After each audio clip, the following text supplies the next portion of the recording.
Today we are going to be talking about the film I'm Thinking of Ending Things, the brand new Charlie Kaufman experience. Whether that experience was good, bad, or you're just like, what the heck was that? We're going to try our best to work our way through it. Now, as described in the film, all art can be interpreted in a different way, and that's where we're going to start. What is the definition of abstract art?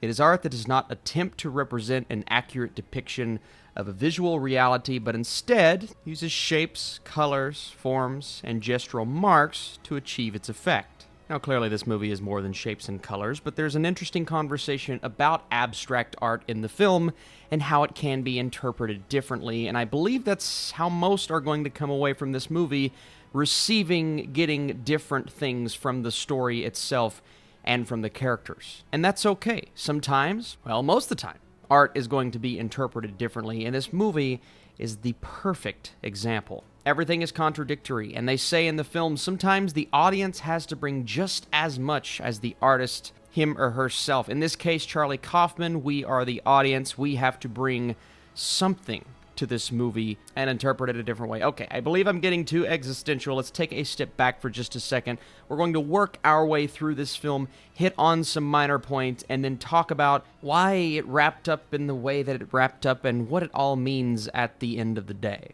Also, if you guys enjoyed what you got from this video and you'd like to see more things like it on the channel, be sure to leave it a thumbs up. Okay. So we have our quote-unquote young woman, who changes names throughout the film, played by Jessie Buckley, Jake, played by Jesse Plemons. They take a short trip to Jake's parents' house, and as they are having numerous different interesting conversations about life and so many moments that resonate and circle back around to the end of the film, the entire time in her head she is repeating to herself, I'm thinking of ending things, obviously contemplating the fact that she wants out of that relationship. Now, what is the perfect way to get two characters to talk to each other, and we've seen this trope in films before, that is, allow them to go on a road trip. There are numerous discussions they have in the car, both in this first act and later on in the film, some of them awkward, some of them important. One moment when they turn on music and allow it to play, the tune being played, Many a New Day from the musical Oklahoma, and that is when Jake reveals that he actually really likes musicals.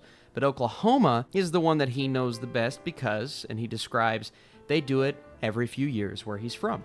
Now, this is when the film does something interesting, and it cuts to the janitor, Austin. Who is the janitor? Well, I feel as if this is a bit easier to figure out, but the janitor is indeed Jake himself, just the older and more withered away version. Now, both in this film and the book that I'm Thinking of Ending Things is based off of, we get small snippets of the janitor's story, but based on clues scattered throughout the story, we get hints as to what this janitor is suffering from. Not only the fact that he is somewhat isolated after being a janitor for 30 years, not being able to fulfill his dreams and fantasies, which we will get into, but he also suffers from mental illness, which isn't necessarily hit on as hard in the film, but this is something that is brought up in the book. And I understand the film and the book are going to be two separate pieces of media at the end of the day, but I do want to continue to draw comparisons just because that's what a lot of fans are familiar with, and it's going to kind of help us work our way through this movie, even if the ending is completely different.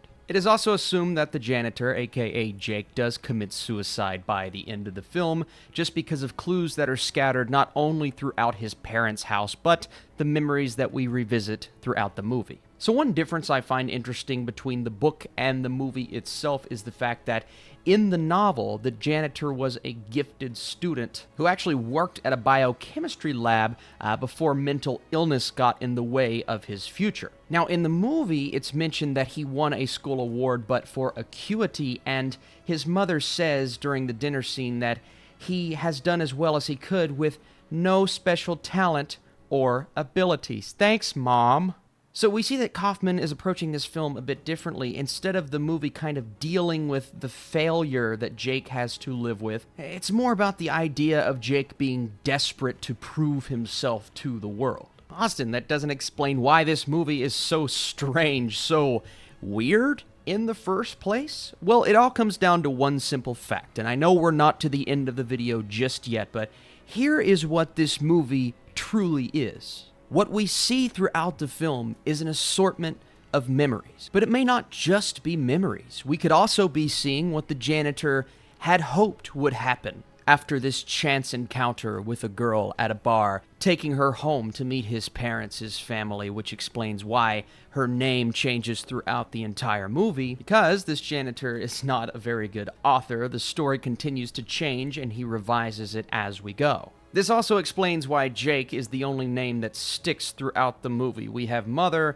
father, and the ever-changing slate of names that is given to Jesse Buckley's character. So now that you know the entire movie is the main character's delusion, let's continue with this conversation in the car. And I mentioned this in my non-spoiler review, but this is very much Linklater-esque dialogue, just a simple conversation between two fascinating individuals discussing deep, sentimental, occasionally romantic points. We see Jake's character fantasizing the kind of woman that he ended up with as Buckley's character reads a poem. The car ride is filled with Easter eggs telling us that this is a fantasy from the mind of Jake. Whether it is noticing the landmarks that are familiar to Jake as they approach the parents' house, essentially faint memories that he has applying to real life, or just the slight mutter of words, I'm thinking of ending things, coming from her perspective approaching the relationship, but also the subtle voice in Jake's head. We see him as the older janitor, contemplating the ultimate decision, should I end things or not? To me, and again, this will be interpreted differently by everyone, but the philosophical discussions in the car are his attempts to come up with an answer to that question, should I end things? Is life worth living or not? Now, this isn't something that is explicitly said in the film, but if we go back to the novel, we find an extremely important clue coming from a very important series of events in this movie, and that is the random phone calls that Buckley's character continues to get throughout the movie. First shown to us in the car scene as she continues to get calls, and progressively as we move through the film, we see different names popping up on screen. What does this mean? So to find out what it meant, I had to retrieve the full text from what the voicemails say in the novel. So this is not from the movie, this is from the book. It states, "There's only one question to resolve. I feel a little crazy. I'm not lucid. The assumptions are right. I can feel my fear growing. Now is the time for the answer. Just one question to answer." Now, Austin, how are you interpreting suicide from what you just read me? Now, this is actually eerily similar to a novel called The Myth of Sisyphus, where we can retrieve an extremely similar statement reading, "There is but one truly serious philosophical problem, and that is," and here's the key word, "suicide. Judging whether life is or is not worth living amounts to answering the fundamental question of philosophy. All the rest comes afterward. These are games one must first answer." Now, Austin, is this explicitly stated in the movie? Not specifically, but we do see at the beginning of the film Jake, who is the janitor, standing, looking out the window, fantasizing these events happening, and muttering an extremely similar statement, almost part of what we read that is pulling from the Myth of Sisyphus, which explicitly states suicide. So we can gather from that, from the movie and the novel, the road trip is essentially playing out in his mind, trying to answer the ultimate question, and that is, if life is worth living or not. I'm thinking of ending things, not only the relationship from her perspective, but life itself. So why is Jesse's character, Lucy, Amy, whatever her name is, why is she repeating this statement over and over? Well, we have already established that she isn't real. She's hypothetical. She is a girlfriend straight from the imagination of his mind. We can gather from what is stated in the film that the janitor is essentially daydreaming this story. And again, because the names continue to change, because the locations are eerily similar, we see that he is almost revising this in his head as we go. We can gather that not only from the dialogue, but from that opening scene when he's staring out the window fantasizing. And from that, we can gather that he just needed someone with him all along. It's the loneliness that he feels. And you know what? We all get lonely sometimes. Okay, I've skipped ahead a bit too far. I want to go back to the drive and the fact that we finally arrive at his parents' house. Now, before going in, Jake insists on taking his girlfriend to the barn, where he shows her some dead lambs and explains how some pigs, which we'll factor in a bit later, were eaten by maggots. Eaten alive. How romantic. And now as they are standing and waiting on Jake's parents to come down, the film cuts back to current Jake as he is walking through the halls of the school, and he sees two students that are rehearsing a duet. Now from the costumes, we can see that this is for the same production of Oklahoma, which is the play that he mentioned earlier, having a connection to knowing all of the songs. Which is interesting because throughout the film he talks about his love for musical theater. So part of this fantasy, especially what we see at the end, is seeing all of these loves, these passions, whether it's having a woman by his side, performing in Oklahoma, coming to life on the big screen, as opposed to where he did end up, and that is being a janitor. So in comes mother and father. Toni Collette especially gives an outstanding performance here, and you get the idea throughout this dinner scene that they aren't as happy with their son as he would like them to be. So the dinner becomes chaotic. Jake is completely unsettled throughout. He seems frustrated. He's enraged. We see him slam his fists on the table. This family, it doesn't seem like it's a family. Everyone's on a different page. The frustration within Jake is obvious, and it feels like he's an outcast. But the odd thing about this moment in the film is it's not just his emotions that are inconsistent. We see outfit changes, we see name changes, like I said earlier, Lucy, Amy. We don't know if she's a poet, a physicist, a painter, and then the appearance of Jake's parents changes all throughout. Toni Collette's character goes from being older to younger to on her deathbed. Same with the father, reliving the memories of his wife after she has passed, even though we go back downstairs and she's young again, seeing the memories of Jake's mind, seeing his mother and father as they were older and younger. And this is all extremely confusing, and I understand as an audience member who's watching this, I just wanted to come away with an answer while I was watching, but I couldn't do that. I had to allow the film to wrap up and then sit, ponder, research, try my best to figure out what does this all mean? And essentially, again, it goes back to the fact that these are memories. We see the moment in time where the dog's just trying to shake himself and it doesn't stop shaking. That is a memory that Jake has. Another extremely important line is that when Buckley's character compliments him for taking care of his mother, he says, sometimes it feels like no one sees the good things you do. Almost like you're alone. And again, that comes back to the fact that he is suffering from loneliness. No one has been able to see what good he has done because of the way his life actually ended up. The biggest and most important moment is when we finally see the inside of Jake's room. We can also interpret here that Buckley's character is almost this pieced together concept of different failed relationships from his past, which is why she knows poetry so well. She's so artistic. They even talk movies at one point, and we see later on his actual self, the janitor, watching a film and trying to interpret it. All of these ideas and concepts that he has had love for at one point in his life, they are the amalgamation of what Buckley's character is in this movie, which is the ultimate explanation for what happens in the basement. Now, what is the basement? We see this all the time in films when there's always this one part of your mind that you have to unlock. This one part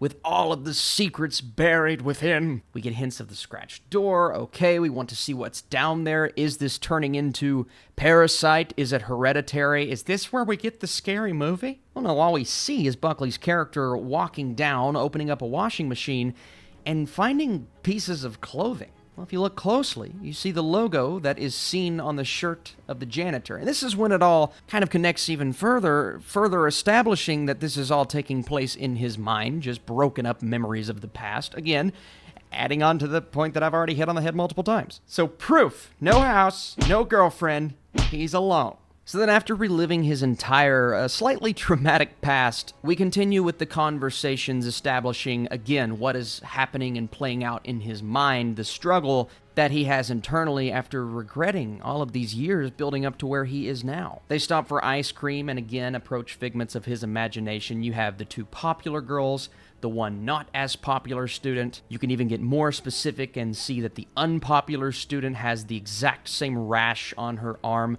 that Jake has in real life, or at least in this version of himself. And again, the car ride back is filled with dialogue that points in this direction, but the most important moment comes when the young woman finds herself kind of trapped in this high school. Jake gets out of the car, says he's going to take on this old man who was looking at her, and then when we see her kind of curled up, she finally comes face to face with Jake. She asks the janitor, "Have you seen my boyfriend?"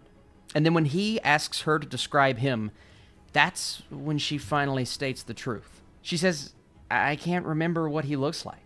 Why would I?" Nothing happened. Just one of thousands of such non-interactions in my life.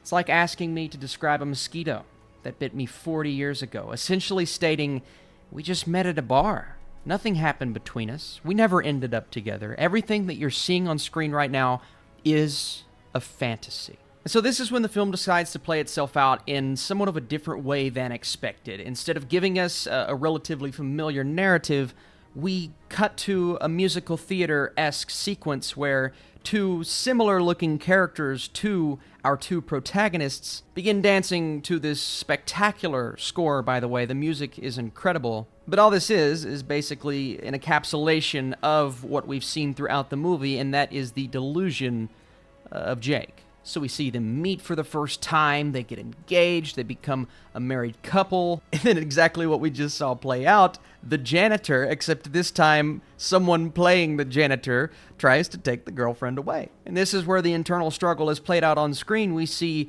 Jake essentially fighting Jake, except the janitor murders Jake, taking the girl for himself. Also, I mentioned the pig earlier. If you're wondering how that factors into this equation, we see Jake get naked, follow the ghost of a dead pig into the school, and that's when we go back to Oklahoma, the musical, not the place.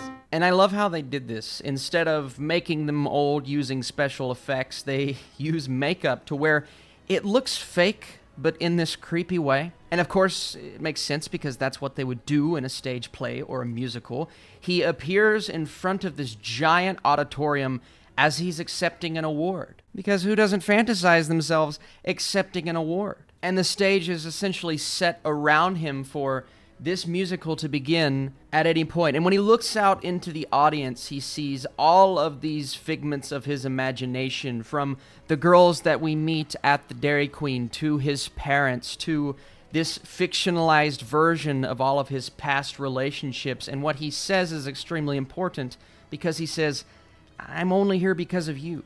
You are the reason I am. You're all my reasons." Now, this is where we can go back to Jake's bedroom for just a second, and we see an interesting collection of novels and movies and lots of things that tie in at the end of the day. But the one that I'm going to point out here is a DVD of A Beautiful Mind. Now, it's funny how movie criticism plays in here, something that's been brought up throughout the film, but this is where his mind goes at the end as he's imagining what it's like for life to turn out as it did for Russell Crowe in A Beautiful Mind when he stands on stage and accepts this Nobel Prize. Everyone is cheering him on. Life has played out in a beautiful way, but again, it's all a fantasy. Now, this is a clear separation from what we get at the end of the novel, because it neither references Oklahoma or referencing that Russell Crowe moment. Now, you could say, Austin, this is cliche. We've seen plenty of films end like this, but one thing I believe Kaufman is doing here is not only ending his movie in this way, a clear fantasy,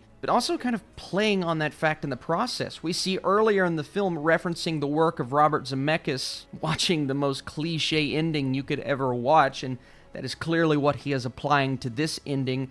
But at the end of the day, it is somewhat of a beautiful ending, because while life didn't actually play out as he intended, he can sit, reflect, and see everyone cheer him on in this crazy, wacky fantasy, even though, in my mind, he is contemplating the fact that he is thinking of ending things. Now, whether he does go down that route or not, we don't see the aftermath. All we see is what he wanted to see the entire time. And I think that's one of the beautiful things we can get from this ending, is it did end in somewhat of a beautiful way for his character. But again, this is all interpretation. This is all, for me, abstract art. It's a film unlike any other. If you watch this, zone out, you completely get off board with this movie immediately. In a way, I don't blame you, but I encourage you to stick around and hopefully contemplate on you just watch. Now, if you're watching this before watching the movie, apologies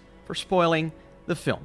But again, that's how I interpret the movie the ending, and I'm thinking of ending things overall. Now, I've seen similar theories online. I know I'm not the only one, but did you interpret things in a different way? Please let me know in the comments down below. I appreciate everyone for watching this video. If you liked it, if you want to drop a thumbs up, drop that support. Super fun to make one of the most complex videos I've ever had to do. And I will be back very soon with more Netflix reviews, more ending videos, more spoiler-filled romps, adventures. So much fun. All right, see you guys.